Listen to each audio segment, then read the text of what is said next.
Guilty. Northwest Ohio is the movie selection in the Toledo-Lucas County Library universe.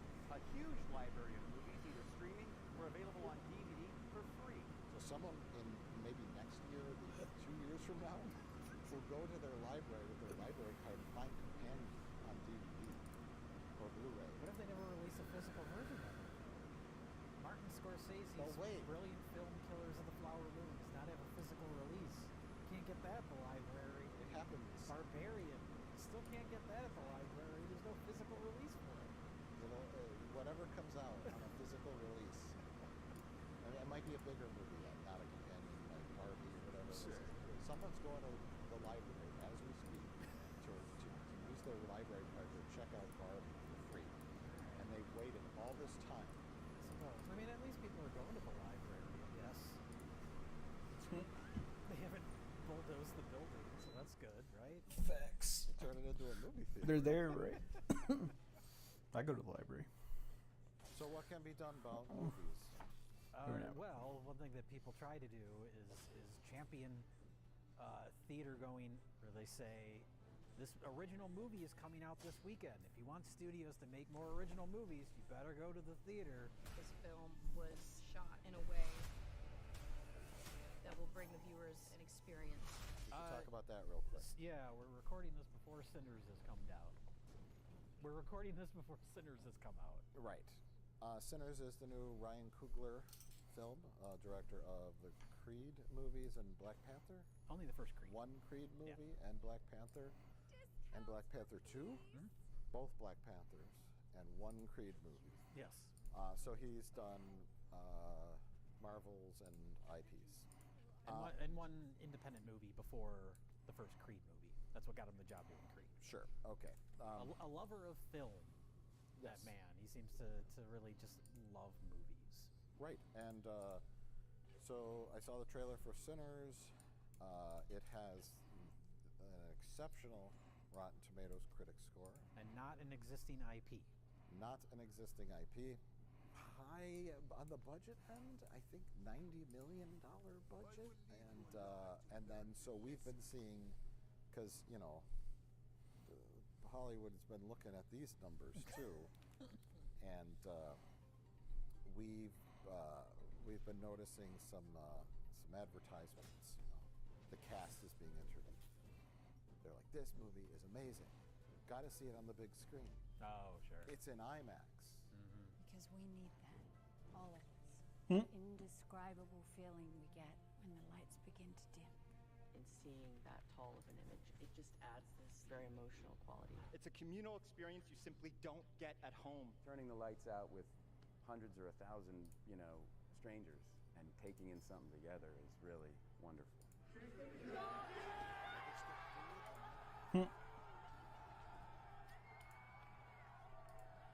Take your friends to the theater. You gotta see it in the theater. Theater, you got to go back to the theater. The theater, because that's obviously where the bulk of the money comes from. It's not streaming. Yeah. Or else they wouldn't have such a push and such an emphasis on the opening weekend. It's projected to make between $50-60 million. By the time this video comes out, we'll see if that's true. Here it is. We will have known what the opening weekend was like, and I hope it makes a ton of money. It's a horror thing, but even that's not a sure bet anymore. Right, because I wanted to mention Woman in the Yard. It was very polarizing critically and audience-wise as well. I really liked it. It's just like this family. It's this mother, her son, and her daughter, and they're living in this farmhouse in the middle of nowhere, Georgia. And they just one day, the premise is there's a woman in the yard, and she gets closer and closer and closer, and there's a lot going on. There's a lot of really interesting details. It comes off like it's one of those premises that it's like an elevated, very elevated first-year screenwriter screenplay. Okay. It's you got your premise, and the premise is clearly a metaphor. I don't want to say agree. Right. You know, it's it I don't know if you want to say unreliable narrator. The lead is the mother. Her mental state is not to be trusted. I don't want to give away too much, but there's some very hard moments that are difficult. There's things that indicate she could be dreaming, that this all could be a flashback. Her perspective isn't correct. So you're saying it's not about a killer swimming pool? That's the thing. Is the marketing led you to believe that it was going to be this haunted ghost old lady, and you know that was her farmhouse, and she doesn't want them living there. Okay. Typical Blumhouse format. Yeah, but it was more artistically done than that. More kind of ambiguous and very dark. There's a lot of use of mirrors. That plays heavily into it because you're not sure which side of the psyche we're currently with at the moment. You'd really like it, I think. It reminds me, if this were a movie that came out in 1962 and was in black and white and in French, everyone would say it's like a masterpiece. But because it came out today, and because it's Blumhouse, and it came out today, and audiences want that lady flying around the house going, "I'm gonna get you." Well, and it sounds pretty minimal too. Oh yeah. As far as like the concept, so it's not a lot like for word of mouth people that want to see a Blumhouse type movie. There's not a lot to latch onto. It sounds like there's not a lot to latch onto, and it's not a good recommendation. Okay. And I don't know how the budget was $12 million or whatever, but because it's 4 actors in a farmhouse, the entire movie, it could have been done for $1 million, but who knows? Yeah. I don't know. Jason Blum wanted his cut. Well, that's a trend then of horror underperforming, which horror is always, aside from the big recognizable IP, low-budget horror is always a safe bet. But that's not the case, because Women in the Yard didn't do great. I saw Opus with Ayo Edeburi, is that her name? And John Malkovich. A24, classy A24 movie. Budget of $10 million. $2 million global box office. That was a big old flop. It had stinky reviews. Well, you see the trailer for it, and it's like, oh, she's going to this island, this weird musician guy. You see that trailer, and you're like, oh, so it's going to be an evil cult? And then you watch the movie, and it's like, oh, it's an evil cult. Like, weirdly flatline for an A24 movie. They usually have that, like, hook or something interesting, or it goes in a weird direction that you're not expecting. And Opus was, like, exactly, there's kind of, like, a vague attempt at a statement about, like, influencer culture a little bit, but it's an evil cult on an island. And it's like, we've seen that so many times now. So, yeah, a weird miss from A24. They're usually better about the stuff, but between that and Death of a Unicorn, which also didn't do well. So, yeah, I guess. What other horror? Do you have any other horror? I talked about Hard Eyes before. 81, 77 Rotten Tomatoes, and $18 million budget. Respectable, small budget, but $32 million. The Monkey did well. We're gonna make like eggs and scramble! A $10 million budget and brought in 68 worldwide. I would say it deserved more. That's speaking of like crowd pleasers. That's one that you want to see that in a theater full of people on a weekend just to hear all the reactions. Oh yeah, that's a crazy movie. Wait. It had a sort of a middling audience reaction. I think people didn't expect so much comedy in it. It was like a silly movie. It's basically a farce. Yeah. Yeah, but. But catchy premise, catchy poster. Yeah, well Stephen done. King. Yeah, right. I mean, did okay, which is good. I'm surprised it didn't do better, actually. Holy shit! Oh, Mickey 17. Let's talk about Mickey 17 real quick. I saw it, you did not. Right. Great ratings, 77, 73. I loved it. It was right up my alley. It felt like an episode of Star Trek. I like the premise. I want to see it. I just haven't watched it yet. It was million. I guess it was considered a flop. Yeah, what did it? Yeah, $120 million budget. What did it do? 485 domestic, 84 Okay. international for 130 million total. Yeah, that's not. You don't want to just barely break even on a big $100+ million budget movie. Yeah, and this is from the director of Parasite, Bong Joon-ho. Yes. And This is his blank check movie as a result of Parasite. Mm-hmm. And I always root for the blank check movies. Yeah. Even if they're Yeah. not good, they're usually like ambitious and weird. So, but I do think like for a movie like this, that budget probably a little too high for like as far as if you're trying to reach a mainstream audience with an odd premise. this is a John Carter of Mars kind of situation. Yeah. Where you have, because it's based on a novel. Mickey 17 is good, but it's just not like. It's just better. Well, it's not Bong Joon-ho's strongest movie, and like the actors are great. It's just not. It's just not it. It sucks that it's not it, but it is not it. Novel, which I didn't know watching it until the end credits, and I said that makes total sense. Okay. Because it feels like this big story. It doesn't have this like a typical structure of like a movie that's just written for the screen.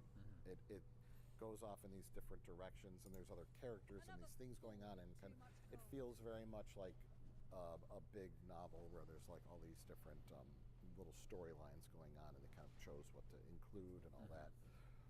Mark Ruffalo playing a not-so-subtle version of Donald Trump, a failed politician who couldn't get reelected, so he joins this space mission to kind of start a new colony. It's kind of a blemish on the film. His performance is a little too obvious, and it's Mark Ruffalo's, you mean? Yeah, it's gonna be dated. I don't know if his character in the book was supposed to be that particular parody of that particular politician, or if it was more of a general boobish, dumb politician guy.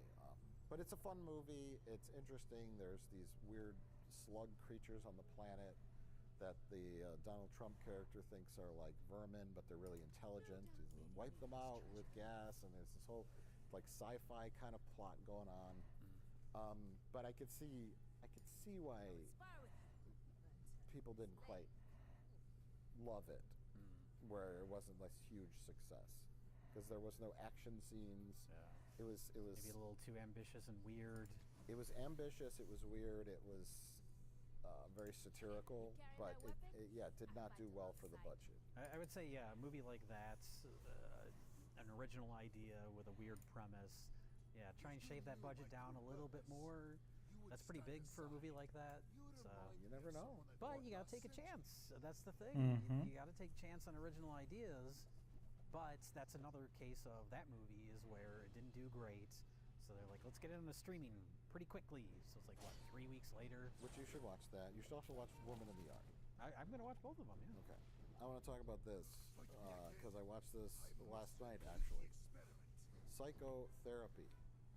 The shallow tale of a writer who decided to write about a serial killer. Starring. Do you have the box office numbers on this? I have no numbers. Okay. I have no budget, no box office. Okay. It stars Steve Buscemi, John Magaro, and Britt Lauer. Oh, from Severance. From Severance, Yeah. who's fantastic in this movie, and so is Steve Buscemi. So it's directed by a Turkish man. Okay. Who made a movie called Toll Booth, and a Turkish movie. Okay. He made several films in Turkey. Did he do Turkish Star Wars? I've seen that production. He may have been inspired by Turkish Star Wars.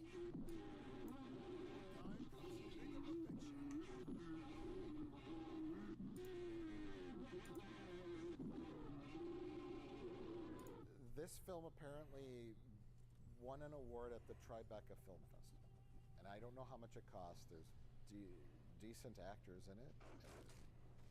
I'm a retired serial killer. What the makes very little sense. It's some kind of allegory about marriage and death, and so this guy, her husband's a writer, and she has nothing but contempt for him. And he runs into Steve Buscemi, and Steve Buscemi claims to be a retired serial killer. I want you to write a book about serial killers. What, man? I don't know anything about serial killers. And then, in a series of wacky circumstances, they decide, she says she wants a divorce. And Steve Buscemi, who's a serial killer, gets mistaken for their marriage therapist. And he has to perform marriage therapy for them. Okay. And I was like, I'm in. I'm in on this premise. And it takes a very long time to get going, but it just gets weird. They get tangled up in the mob. There's a little, like, very light Tarantino vibes to it. I was going to say, it sounds kind of 90s. What was that? Why? You said fire. Feels very much like a 90s indie movie. Okay. It has that same vibe. And it's very, flatly shot. The pacing's a little slow. It takes a very long time to get going, but once it gets going, I was just laughing constantly at the performances. Steve Buscemi is just so dry, and Britt Lauer is also the same way, and it, like, wacky shit happens, but it's played very dryly. And the only thing I kept thinking of while watching this, having the topic of this particular discussion we're having on the top of my mind was, why would anyone ever make this movie? There is absolutely no hope for it in the world. It's a true piece of art. Then they just made it to make it. And but that's what we should celebrate. I would want this in the theater. And sure. You get theater crowded with people, they would be laughing. If this were the 90s, it would be some kind of like edgy, like crime comedy that people went and saw, and it did great. Yeah. But now it's like, I couldn't find budget or box office income. I don't think it played in theaters. I think it probably played I think that's with Borderline, the same thing. Probably played some like genre festivals. No one knew what to do with it, and then they just put it on streaming, where it just dies. Now, my next question is, why do we have film festivals anymore? Who in their right mind would buy a film from a film festival with the intention of putting it on streaming to make absolutely no money? It does not sound like a good business decision. I mean, that's like what we were talking about with King Tide, where it's like, yeah, this movie's great, but there is no, in the current like landscape of the way movies are distributed, purchased and distributed, there's like no market for it. Is it just an old model that is still existing? It's a dinosaur model. Yeah. You go to Sundance, you go to Tribeca, you see these great films. The studios, the distributors bid on them with the intention that maybe one of them, is it like gambling? Is it like the roulette? One of these movies will break through. The metaphorical roulette table. Yeah. They buy 10 chips and they place them around the roulette board in the hopes that the ball lands on one of those numbers. Is that it? I don't know. Tax write-offs? I mean, David Zaslav needs to be like scooping up these movies left and right, just so he can throw them in a dumpster and write them off. The stuff so far this year has made lots of money, but also been bad. Yes. Like critically, Snow White, Captain America. These big movies exist only to keep movie theaters in business, and that to me is I think that's the crux of this whole discussion. Those big IP movies are the internal organs that keep the body of the movie theater alive, so that it can also have smaller independent movies in the theaters that no one goes to see. Yeah. That to me is a pointless scenario. Because if the movie, if you know, like no one's going to see the smaller, independent, thoughtful, artistic, risky, original movies in the movie theaters, who cares about the movie theaters?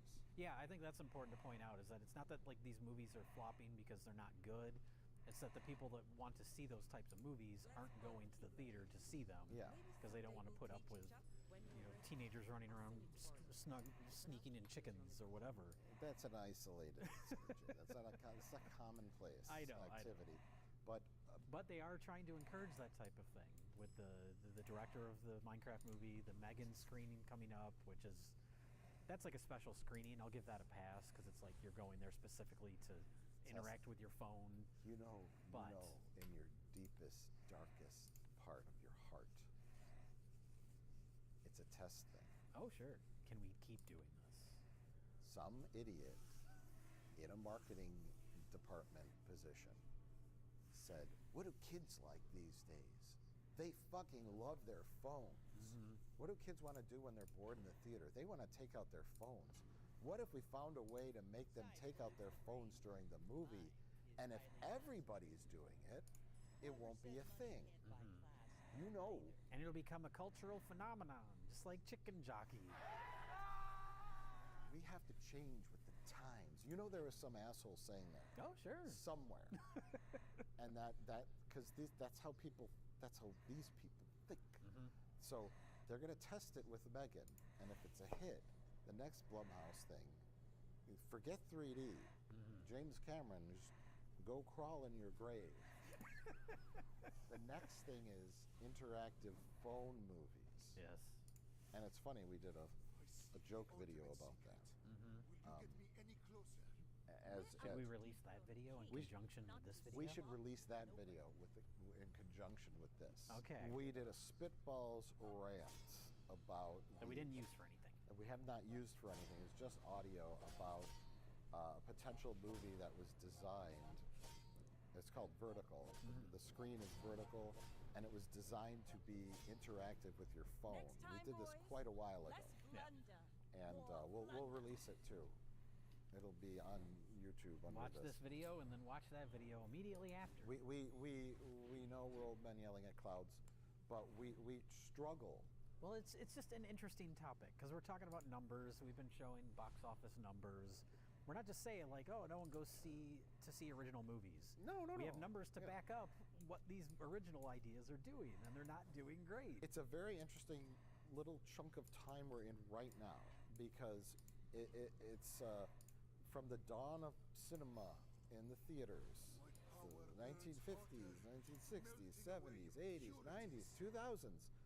Everything remained relatively consistent with the exception of the blip of home video release. Everything was basically the same.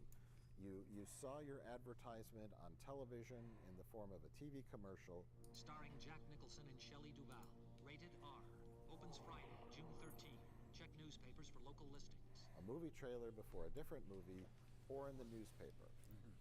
Now we've hit the aughts and the 2010s, now the 2020s, and right now things are rapidly changing with streaming and cell phones and all that kind of stuff, and content is shattered. People's interests are changing too. It's like a bomb went off in the last 5 years of from COVID on, of just it fractured everything into this weird thing where no one knows what to do. Do we send people to the movie theaters? Do we put things on streaming? Do we have gimmicks? What do we do? And if we put it on streaming, what do we charge for it? Because this is a whole new avenue.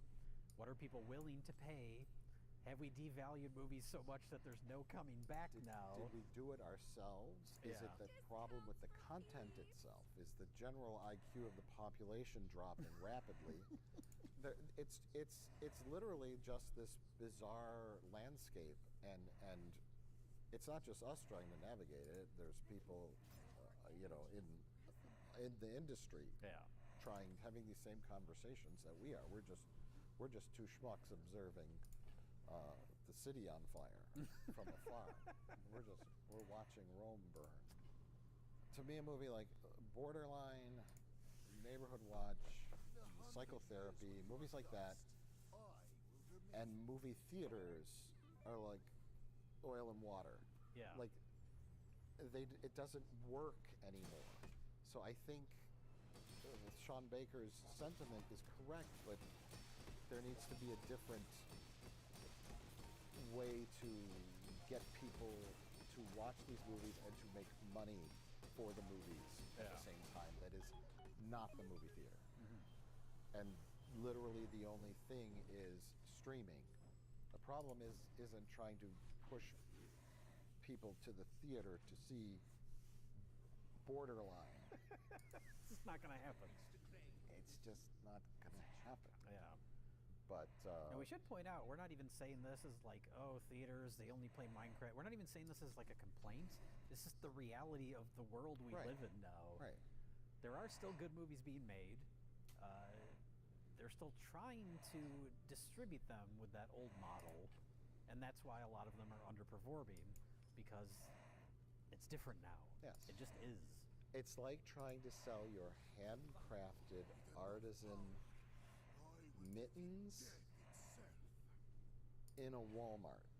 Or like you have a little booth out in front of the Walmart, like almost like a little kid's lemonade stand, but it's for all your handcrafted knitted sweaters and stuff. Or in as the people Walmart. are walking into the Walmart and you're like, I'm selling sweaters here. Yes.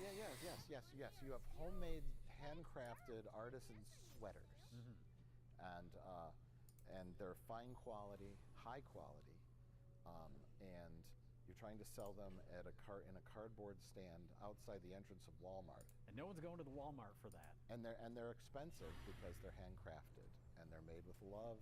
And everyone walking into the Walmart is going to get cheap junk that they know. They want their $2 sweatpants. They want their sweatpants and their adult diapers and their giant jugs of nacho cheese and all their products. And they don't care about your, that's the metaphor or analogy for trying to get your Borderline movie into a megaplex. Yeah. It's just going to die because everyone going to the megaplex is there to eat popcorn and watch the latest live-action Disney remake or video game adaptation or superhero movie. Something has to change, and I think the only thing we can do with our limited abilities is try to find little movies that we like and talk about them. And that's it. Well, I, for one, am looking forward to, I guess this would be considered a sequel, but Danny Boyle is making another Trainspotting movie. Oh. Yeah. And I'm really looking forward to the viral moment when everyone yells, "Chicken junkie."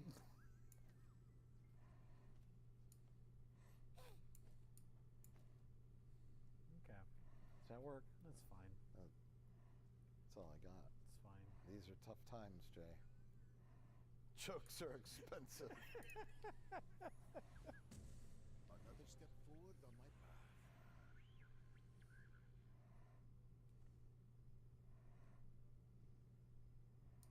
Your things are so dull.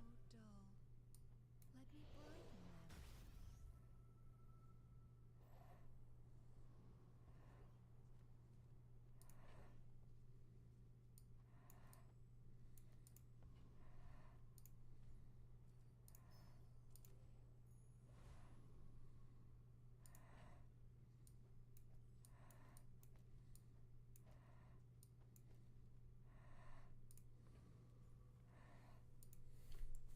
have faced 82 foes exactly like you. People are a pattern.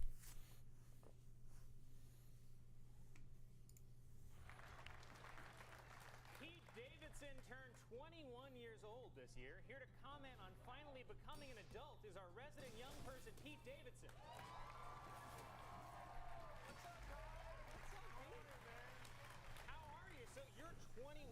What does it feel like to be an adult? You feel like an adult? Kinda. I mean, I'm 6'3", 140 pounds. I mean, I kind of look like I should be outside a car dealership flapping in the wind. Nah, just moved out of my mom's house because like my mom and sister would just drive me crazy. Well, maybe you should just talk to them about that, right? It's not my style, Colin. I don't confront people. You know, I was raised by a woman, so you know, when you're raised by a woman, you tell everybody about the problem, except for the person you actually have the problem with. You know, that's how my mom does it. She would come home and be like, "I hate that bitch Diane." I'd be like, "Well, don't hang out with Diane." And my mom would be like, "I have to. She's my best friend." All right, well, you must have grown up in some ways this year, right?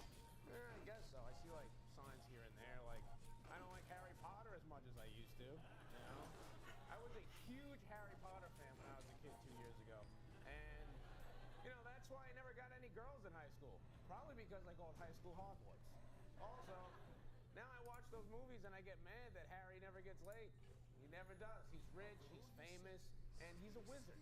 You know, and girls are just throwing it at him. But nope, he never makes a move. He had an invisibility cloak, and he used it to read more.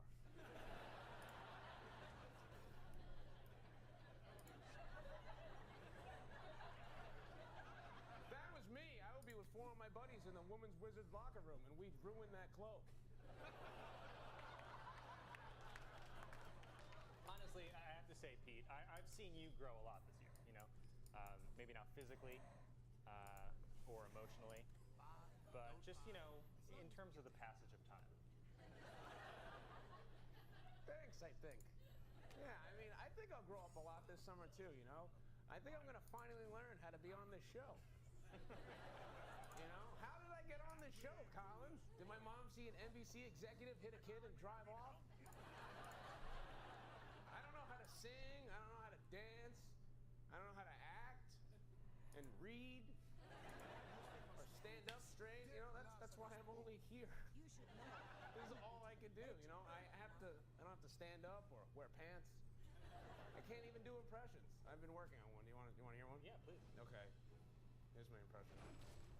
Let me be clear. I'm running for president. All right, that's not a bad Obama. That's my Hillary Clinton. Oh, my God. Pete Davidson, everybody. Like How am I pieces here? at the bar. Another round. Thanks for watching and click here to subscribe. Where's it here? Where is it? Where is it?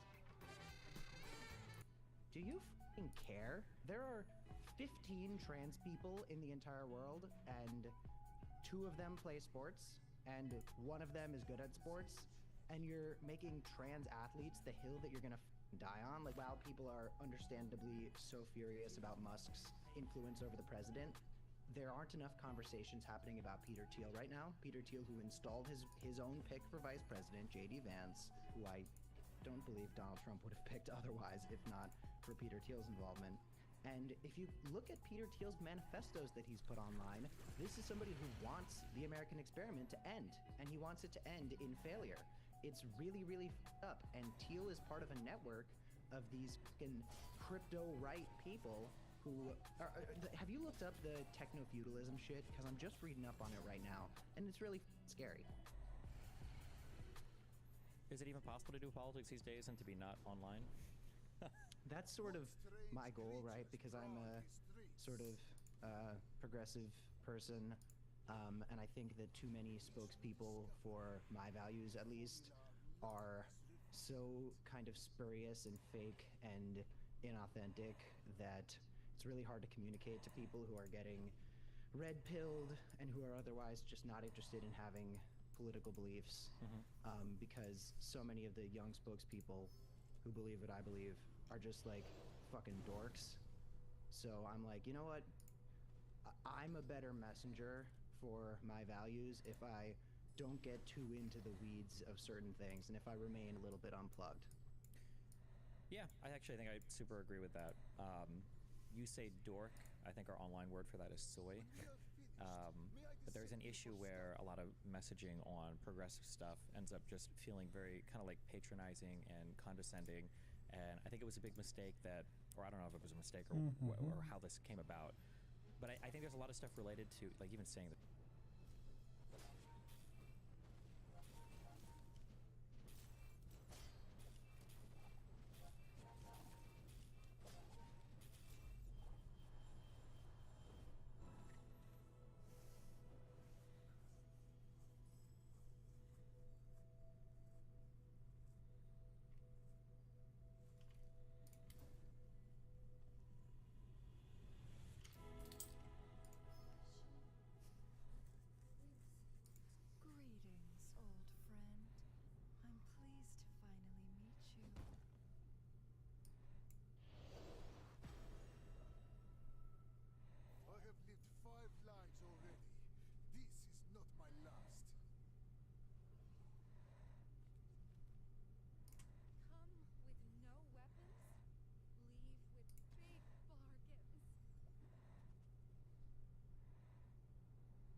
but it also consider the sun. Fire blackens, but it also illuminates, which you asked of it.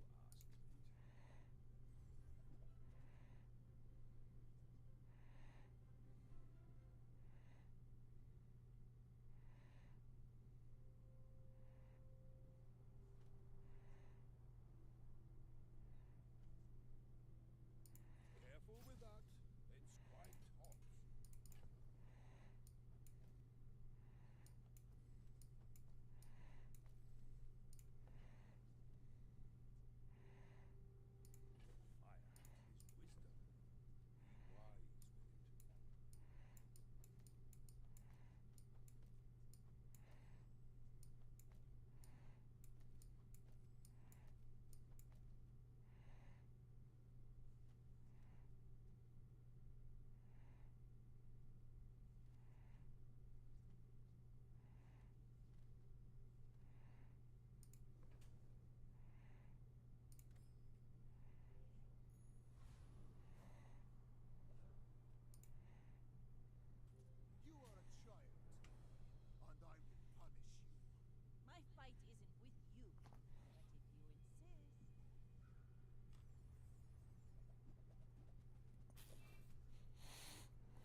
Superdog is the last drive-in restaurant in the city of Chicago and has been in business for 76 years. We have car hop service 362 days of the year. My mother-in-law and father-in-law started the business back in 1948. We sell hundreds of thousands of Superdogs every year. We just keep doing the same thing day in and day out.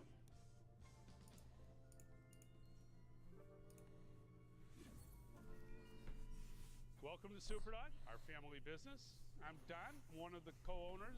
Come on inside.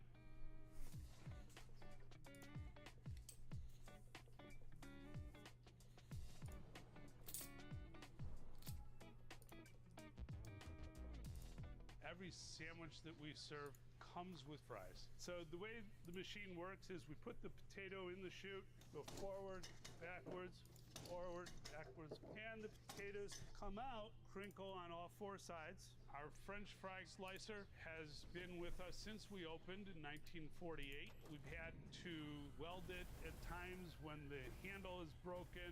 No other restaurant has this exact machine. We bring in about 3,000 pounds of potatoes every week, and we hand cut every single one of them. We've rinsed the potatoes before we start to blanch so that we get all of the starch off of the potato. That will help them to fry better. Blanching is basically like par cooking, and what we do is we take the potato and we're going to put it in the shortening, and we're just going to let it start to fry about halfway. We are looking for it to get soft to the touch, and then we're going to bring them over to our blanch rack over here and hang it so that it will dry and cool down. If you cook the potatoes straight through, they're not going to get crisp as well as if they dry out a little bit, but these fries will be gone by the end of our lunch rush. It's 11 o'clock. We have customers waiting at the front counter. We're going to turn the lights on and open up for business.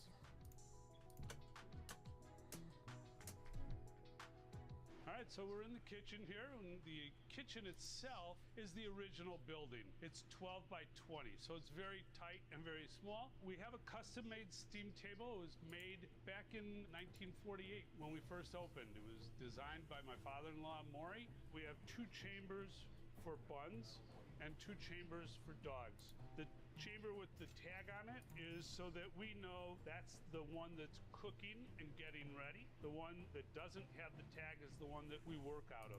A traditional Chicago hot dog is steamed rather than charbroiled. Periodically throughout the day, we will need to add water to the chamber because the water will boil off. This order is for just 2 Superdogs. We use the traditional Chicago condiments, golden mustard, the bright neon green relish, the white chopped onions, kosher pickle spear, hot sport pepper if you like. One is going to be just mustard and relish with easy mustard, and one is going to be what we call hold the pickle with peppers, so we call it hold the pickle including. The boxes are made specifically for us to be able to hold the dog and the fries, and it's designed so that we can just pop it against ourselves and it will then lock on the bottom. It's specially vented so that the steam that's in the box are able to escape so that it doesn't get soggy. And that's our first dog. Our second one is going to be hold the pickle including, which means no pickles and with peppers.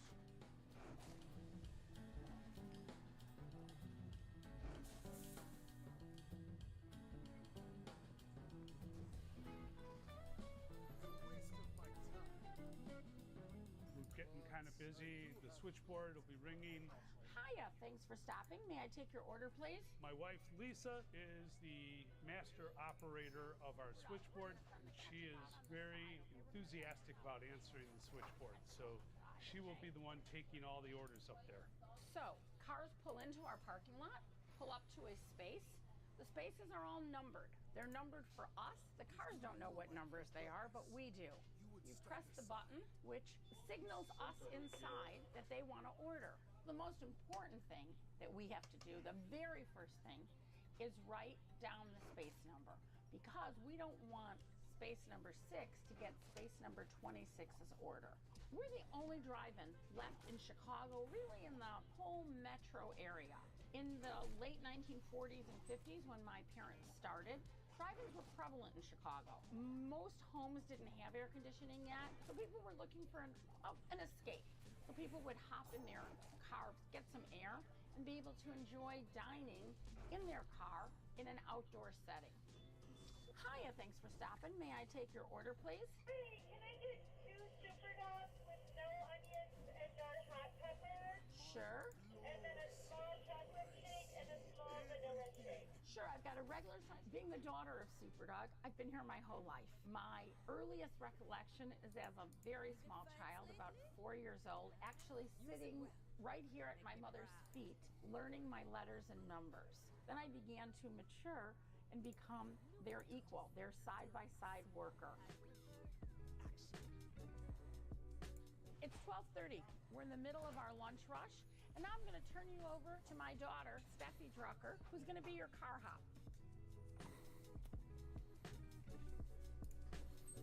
And we're ready to go. Being a car hop, once the food's ready, I put it on a tray and bring it out to your car. And then once you're done eating, you flip up a switch on the speaker. So windy, so that we know to come and collect the tray and the garbage, so I make that second trip back to you too. Hello, how you doing today? The challenges of being a car hop, primarily the weather. We're open 362 days a year, and we're out here in all seasons. And the strawberry shake. When people ask like how long I've been working here, I always say I've worked here my whole life. Growing up in a family business, there really isn't that delineation between work and life. City's really living up to its name today, that's for sure. I would come here and my grandma would take orders on the switchboard and I would run them down and like throw them into the kitchen, and then eventually I graduated to like be the car hop and do all the other tasks.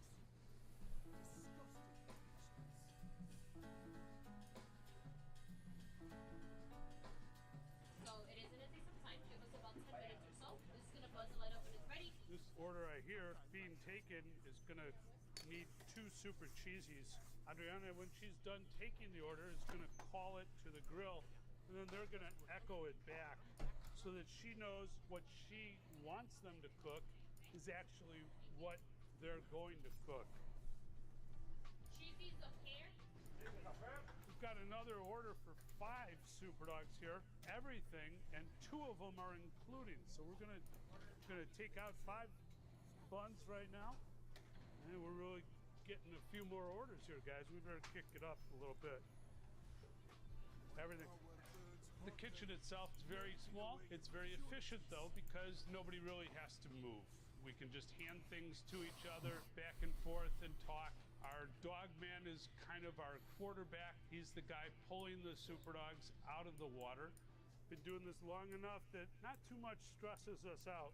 We just come every day and knock it out, and then we breathe at the end. From taking the bun out and putting the dog in the bun and then making it, we're probably looking at about 15, 20 seconds.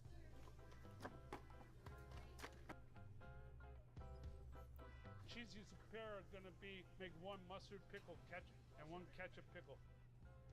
Ready for a straw shake for the window and a chalk shake for the window. It's getting to be close to 2 o'clock now. After the lunch rush kind of dies down, I'm gonna swap out with Lucas so that I can go do a little bit of administrative work. I try to fit that in whenever I can. I'll be able to go place orders. Certain days I'll do payroll or make service calls if we need something repaired. Size dilutes the brain. Mine is highly concentrated.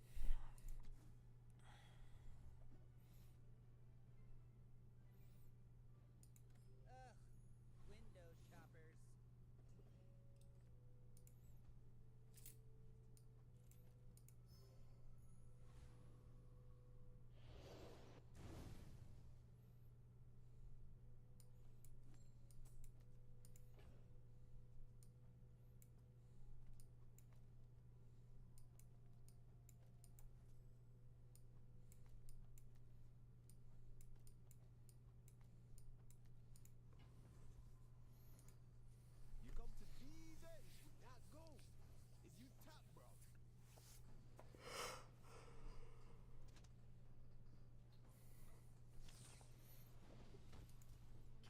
just as jacked spending $10 a day versus $10,000 a day?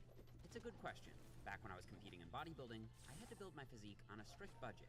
But plenty of pro athletes and celebrities swear that their expensive, luxurious routines are the key to their physiques. LeBron spent $1 million on his body a year. $1 million on his body? So in this video, I'm running a 2-day experiment. On Monday, I'll have just $10 for the entire day to cover all my meals and training costs. On that day, I'll be putting my best low-cost fitness tips to use. Then on Tuesday, I'll have $10,000 to spend on the most luxurious fitness protocols money can buy.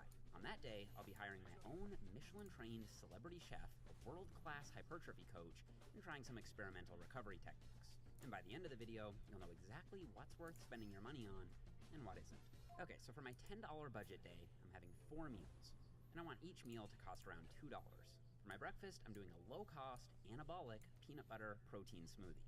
This whole thing only cost me $1.50, and it has some really solid macros with 48 grams of protein. The reason it's so cheap is that milk and whey protein are some of the cheapest sources of high-quality protein. In prep for this day, I went to Walmart and made a list of high-protein foods ranked from cheapest to most expensive. So the cheapest source of protein I could find is actually lentils. You can get 40 grams of protein from lentils for just 66 cents. The second cheapest source of protein is milk. You can get 40 grams of protein from milk for just 81 cents. The third cheapest source of protein is chicken breast, offering 40 grams of protein for $1.07. Protein powder comes in at the number 6 spot, but keep in mind that some of the sources on my list are a little too high in calories, so if you're cutting, I'd stick to the lower calorie sources highlighted in green. I made another list for carbs, and the top 3 cheapest foods were white rice, brown rice, and oats. And bananas are the cheapest fruit. For healthy fats, the 2 cheapest options are sunflower seeds and peanut butter. Most nuts are pretty affordable too. So now it should make sense why I picked milk, peanut butter, whey protein, a banana, and some oats for our low-cost anabolic peanut butter protein smoothie. And since this cost $1.50, that leaves us with $8.50 left for the rest of the day. Remember, that needs to cover 3 more meals and gym costs and supplements. Speaking of which, I also took some basic supplements with my breakfast. 5 grams of creatine only cost me 15 cents, and this multivitamin only cost me 5 cents. Creatine is awesome because it's one of the most effective supplements, and it's also one of the cheapest supplements. If you buy creatine in bulk, you can get it super cheap. This only costs 15 cents. You probably don't need a multivitamin as long as you eat a generally healthy diet, but I do still take one just to make sure I'm covered. Okay, meal 2 is my pre-workout meal, and for this meal, I'm doing a high-protein chicken wrap. It's easy to prep the chicken in bulk. The wrap should only take you a couple minutes to put together. You can also prep it the night before and take it to work with you. Once again, I went for some of the cheapest foods on my lists. Chicken breast and brown rice with some spinach, cheese, salsa, sour cream, and of course, 1 large whole wheat tortilla. This whole wrap cost me $2.01, and that leaves us with $6.29 left for the rest of the day. About 30 minutes before training, I'll have some kind of pre-workout caffeine. You can get a tub of a standard pre-workout supplement for about $30, which comes out to 50 cents per scoop. Or you can have a cup of coffee for about 25 cents per serving, so about half the price. A new study found that caffeine on its own was just as effective as a multi-ingredient pre-workout supplement. That means if you're on a budget, simple coffee might be your best option. Caffeine tablets are also super cheap. Each pill only costs about 5 cents. For my workout today, I'll just have this cup of coffee. For training on a budget, there are gyms in the US and Canada that only cost $10 per month or 33 cents per day. In the US, you have Planet Fitness, Crunch Fitness, and 24-Hour Fitness. In Canada, you have Fit for Less and Planet Fitness. You could also work out effectively from home. A set of workout bands costs $40 and a pull-up bar costs $30. So for your first year of lifting, that would mean a workout from home would cost you about 19 cents a day. I personally don't like bands quite as much as free weights or machines, but they are cheaper and can still get the job done, especially if you're a beginner. I'd personally rather train at a gym with more options though, so I'm gonna hit my leg day at a Fit for Less. If you are trying to get a quick workout in, you don't have to do a ton of sets. You can get in and out in 45 minutes and get a huge hypertrophy stimulus.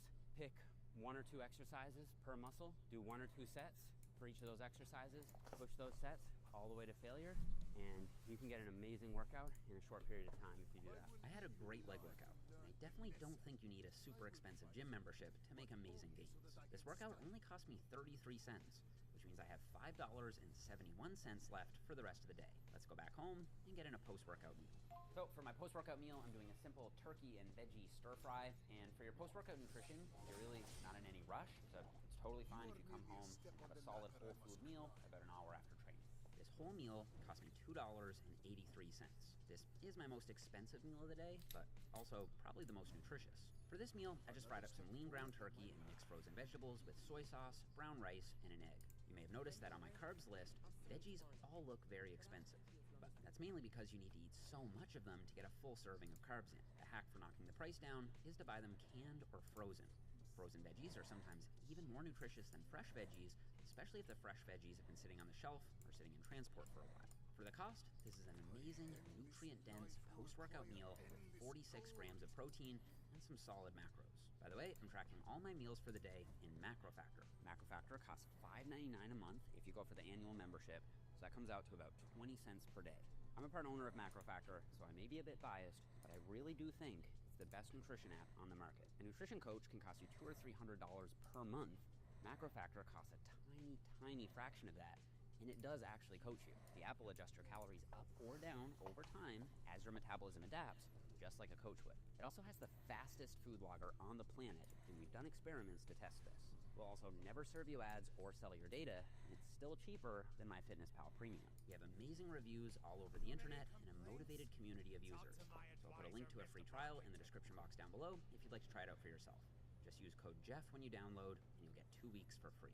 So again, my post-workout meal cost me $2.83, which means I only have $2.68 left for the rest of the evening. Alright, it's 8 p.m. and this is my last meal before bed.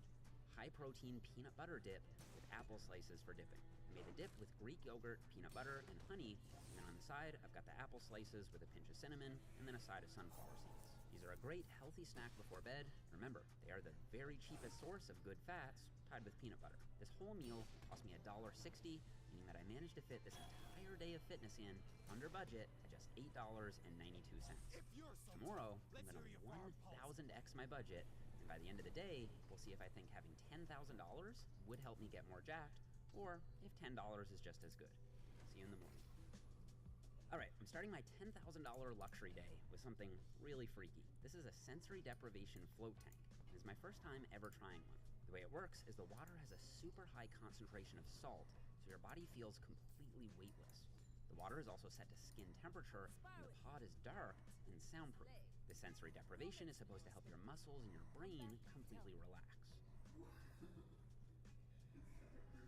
And although it was really trippy at first, after about 15 minutes, I could feel my body completely relax, and from my N=1 experience, I can totally see how it would help me with recovery. It also wasn't as expensive as I expected, so after the float, I've still got $9,926 left over. With that high of a budget, I decided to hire my own personal chef. But again, not just any chef. I got a Michelin-trained, 11-time world record-breaking cook from Top Chef Canada in my kitchen, prepping my breakfast right now. He's going to be here cooking for 5 hours, which at $500 per hour is going to run me a whopping $2,500. I hope it's worth it. Do you know what's the key to not crying when you're cutting onions? Toughen up, man up. Always. That's a very gym bro thing to say. What is Sharp it? knife is the key. A sharper knife. Yeah. Interesting. When you have a sharp knife, you don't cry.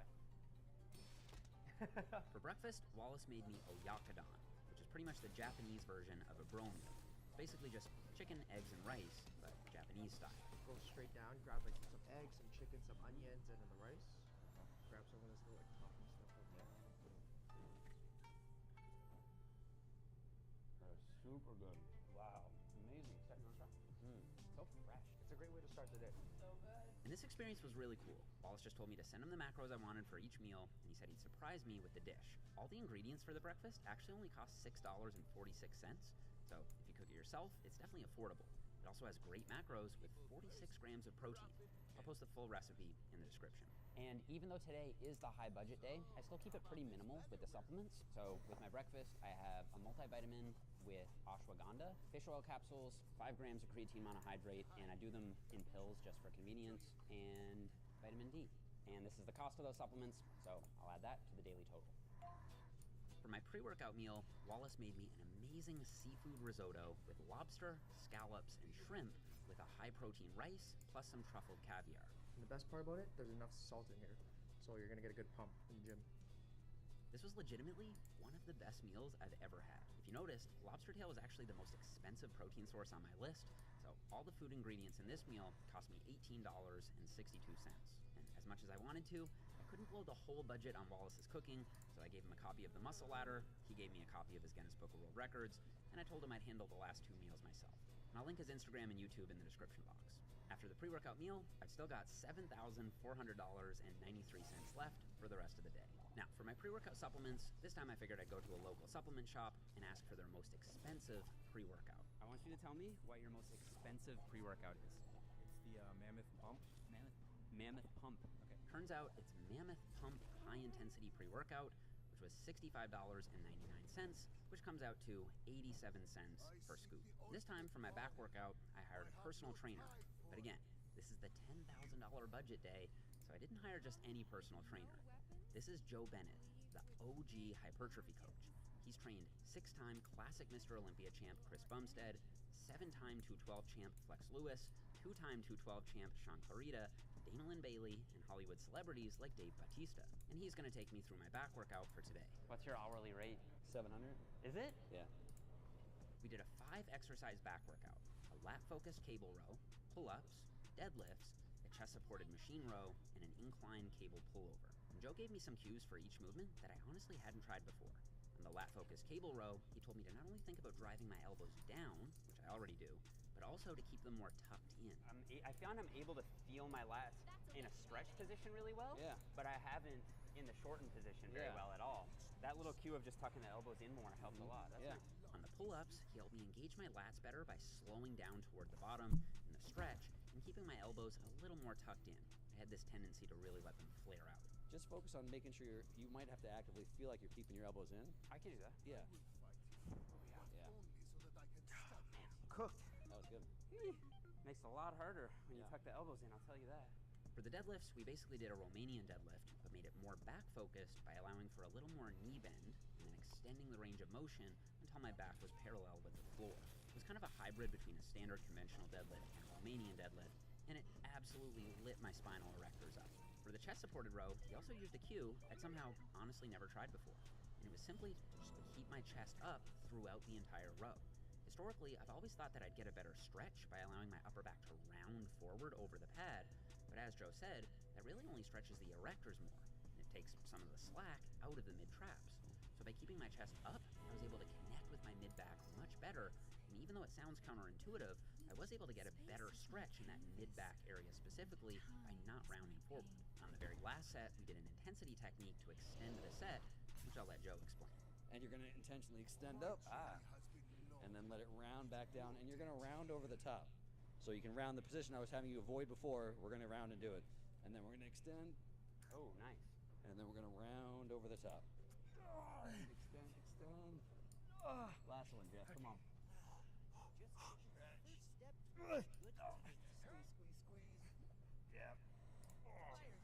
Oh, buddy. If you haven't tried this before, I definitely recommend it. It'll smash your spinal erectors.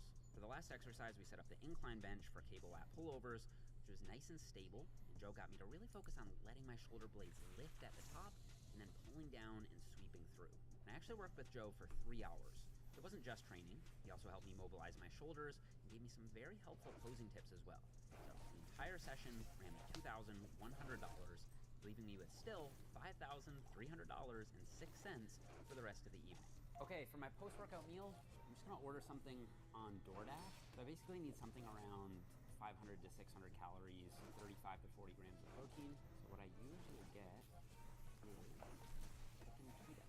This post-workout chicken pita cost me $34.47, $15.23 for the meal itself, $4.24 for the delivery fee, and $15 for the tip. I think the main benefit of this slightly more expensive delivery meal is really just convenience. It's not like this pita is going to offer me any better gains than the significantly cheaper post-workout meal I had yesterday. And before the last meal of the day, I figured since I still have a lot of money left, I'd pay a visit to the most luxurious spa in the city.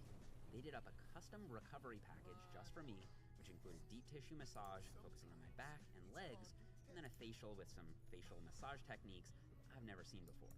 And of course, while the spa does offer more affordable options, for the custom top-notch Jeff Nippard luxury package, they ran me another $1,000. After that, it was time for meal 4, and for that, I'm having a salmon meal from a local meal prep service. This is actually something I use quite often for convenience. It's not super expensive, but it is more costly than if you were to buy the individual items in bulk and prep it yourself. So, this is salmon with rice, broccoli, mushrooms, and onions, and this meal cost me $10.44, which means I'm still about $4,000 under budget. I know this is a cop-out, but I really don't want to blow the money on a bunch of random recovery hacks that just don't have enough science to justify their price tag. So instead, I'm going to run back to the gym and give the remaining money to a random subscriber. If you knew my true purpose, you would stand aside. I may be young for a captain, but I've seen my share of swords.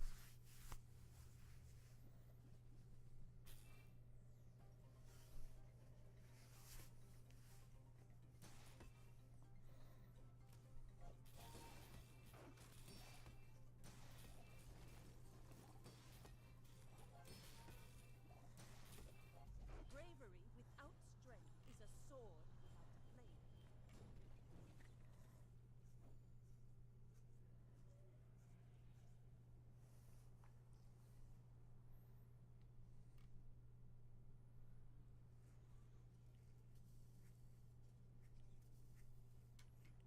Hmm.